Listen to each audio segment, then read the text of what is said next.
to do in terms of bringing awareness to the community is that's where it starts. And it's starting them that young is what allows this type of product to come along after all of that hard work.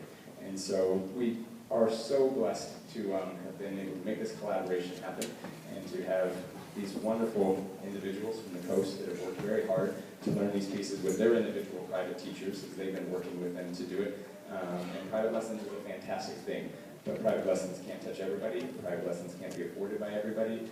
I take great pleasure when I make my announcements to all of my kids in my elementary schools that I've started in the strings is, I won't say no.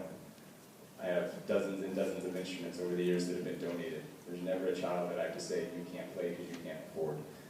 And that's a big part of what music is to me, is making sure it's accessible to all children and all adults as they grow up and continue to grow.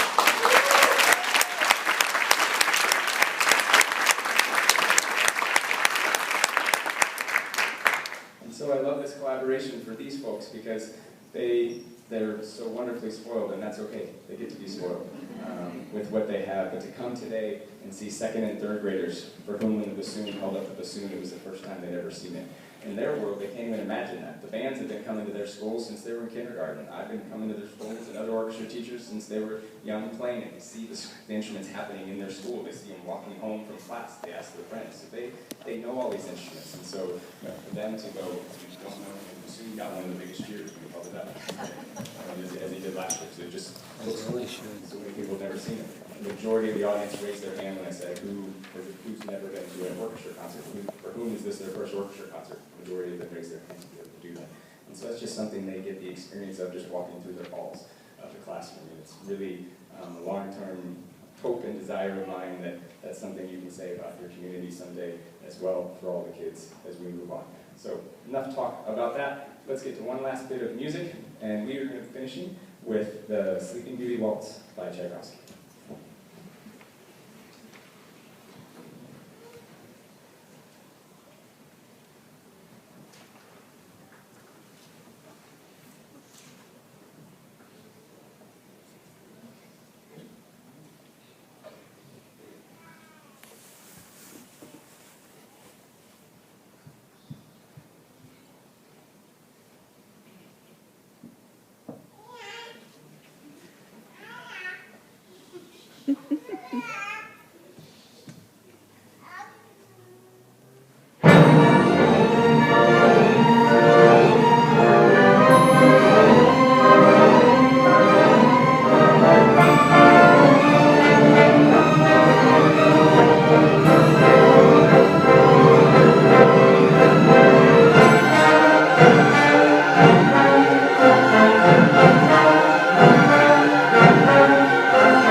Hard to tell, but that was a standing ovation. I just do want to make sure that you acknowledge the board that has helped put this together. I want to thank Glenn and Michael and all the other folks behind the scenes that have helped make this. This is a really neat vision. That for them to bring a youth orchestra here to show kids that kids really can do this too. It's easy in the mindset when your community doesn't have it to say, that's what the old people do. And it's fantastic for them to get a chance to see kids this age, not far removed, or where many of them are, to get this opportunity. So please thank the board as you make your way around if you're a member of that. If not, become involved in what it is. And someday this will happen out here if enough people want it to. So thank you again for all of your support, and we'll see you next year.